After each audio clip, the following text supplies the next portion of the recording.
Hello, Ty Law. What's going on, guys? How you doing? Happy birthday. Thank you. Happy birthday. Feeling young. How old are you? 52 years young. 52, that's it? I thought you look older than that. I mean, that's great. Everybody say I look good, like I can still play, even though I know they lying. They just trying to make me feel good. I'll be on the wrong end of the highlights right now. Could have used you. Like them. Could have used you on Sunday. I could have did that. No, I couldn't, because Christian Gonzalez, he played his butt off, man. He did. I mean, he's the real deal. I mean, he's a top 2-3 corners in the National Football League. The defense, we talked about it yesterday. Zero issues with the defense. Right. I mean, they gave up some yards on the ground, but defense was fine.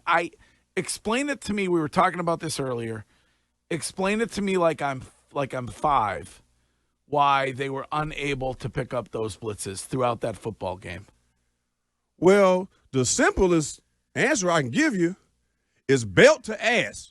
That's what happened. Seattle Seahawks put a belt to the Patriots' ass, and they couldn't do nothing about it. When you're talking about picking up a blitz, a simple blitz, especially from a DB, a lineman, you're supposed to stick your hand out and knock him down. You're getting pressure not only from DBs, but the front four. It's like, I mean, Will Campbell, that's not a good look. But he's a rookie, so I guess you can give him somewhat of a pass because he's young. But they need to get Dante Scarnecchia back in the building, and the offensive line needs help. Yeah. But that was just a total mollywop, slicing. I mean, you can use so many adjectives to describe the lack of aggressiveness, performance, adjustments, from the I don't know if you say from the coach's side, but you still have to go out there and play, and they played with no physicality. They didn't have an answer for the Seattle defense at all, and I'm thinking by the time you go into the halftime with adjustments and everything, because we're known for adjustments around him. Josh, he'll figure it out.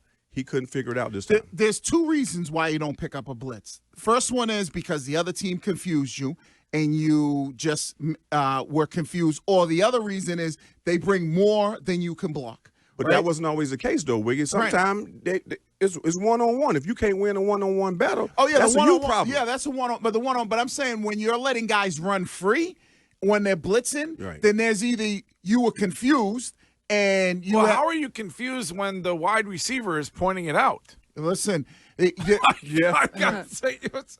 Thank you. I mean, but it comes down to the player at some point. Right. The one that the wide receiver was pointing to, Pop Douglas was pointing to the guy, that's one on Drake, because they brought more that they can block, so you have to have a hut route built in, and Pop was on his left, pointed him, and then at the snap of the ball, Drake looked right. It felt like that at that point, though, because that was second half?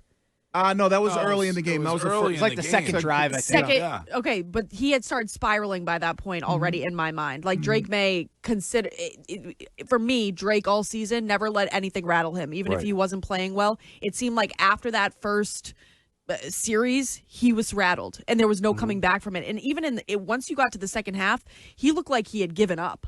Like, it looked like to him, he knew that there was no coming back from this, and he had no answers for what the defense was throwing at him. And I think he maybe lost a little bit of faith in himself, because he lost faith in his offensive line. He knew that his timing was off. He knew that he was not getting protection. I don't know what he's seen out of his guys in that huddle, but you know what? Something was off. Right. And you have to be able to protect the quarterback. I think I've said it all week prior to the game. He has to be protected. That is going to be where they win and lose the game, is going to be with the offensive line. Yeah. And that's exactly what happened. Do you have questions like Curtis does, perhaps, about him going forward?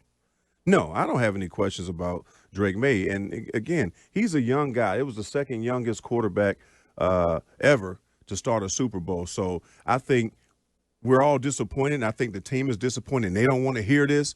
But the reality is, the season is not a failure. It's a failure because you went to the Super Bowl and you lost because it was right there in your grasp. But no one expected the Patriots to be anywhere near the Super Bowl. For those guys to flip a season, you can look at this as a success. So how do you build off this? How do you get better if you're ever in this position again? And I think that they're going to address it in the offseason.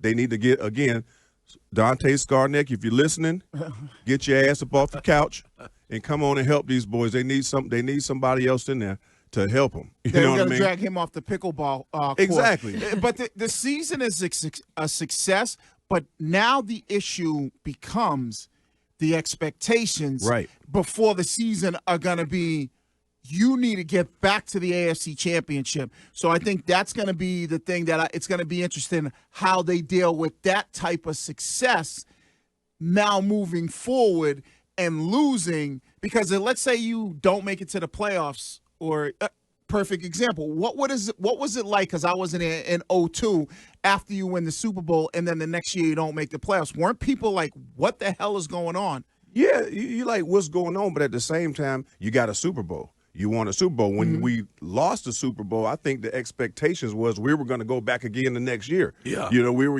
going to go back again. And we were fortunate. I always use the story of Dan Marino, one of the greatest to ever do it. He went his rookie year.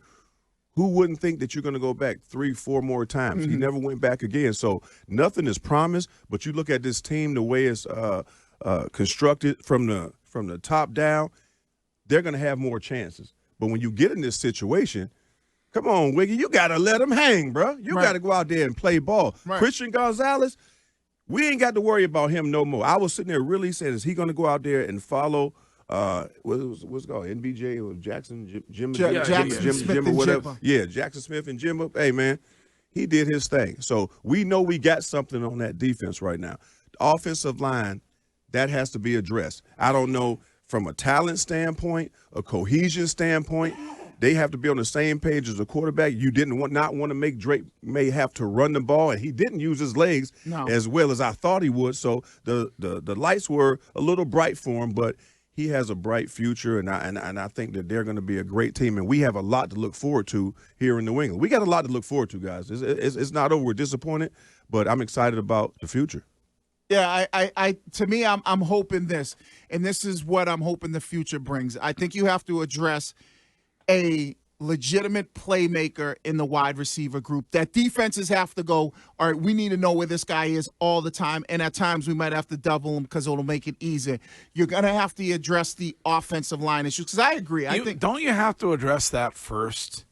Like, what does having a legit playmaker do for you if your quarterback is, running for his life and getting killed? You can't blitz. If you got a legitimate playmaker, it's very difficult to blitz, because I might have to put two guys to cover this guy, and I can't blitz the way I want to blitz because I don't want to leave this guy on an island. But what about this Seattle team who didn't blitz all that much? Like they pick and chose where they blitz, but a lot of the pressure came with four guys. Yeah. Well, then that's guys getting cooked up front. Right. I mean, football is pretty simple. I would like to challenge people, say, what is the most important play in football? I know Wiggy know it. What would you say, Coco? What would you say? The most important play in football. I'd have a hard time answering, Curtis. Come on, Curtis. You usually coming with it. Sham usually coming with it. Most important play? Yes. A dive, a run down the first middle. down? No, the quarterback center exchange. Can't do nothing. You can't do nothing without that happening. And then the second most important play, to get that going, you got to block. Because guess what? It ain't no Tom Brady. It ain't no Ray Lewis. It ain't no Ty Law, Jerry Rice. Nobody getting those stats if that play don't work. You don't play football. And after that plays work, the offensive line has to hold up so it can develop. And so the most important things, that's what happened with the Patriots, because they are not blocking and they can't run their plays. Yeah. Would you move Will Campbell to guard? That would be something to consider. But again, he's a rookie. I mean, he got drafted that high for a reason.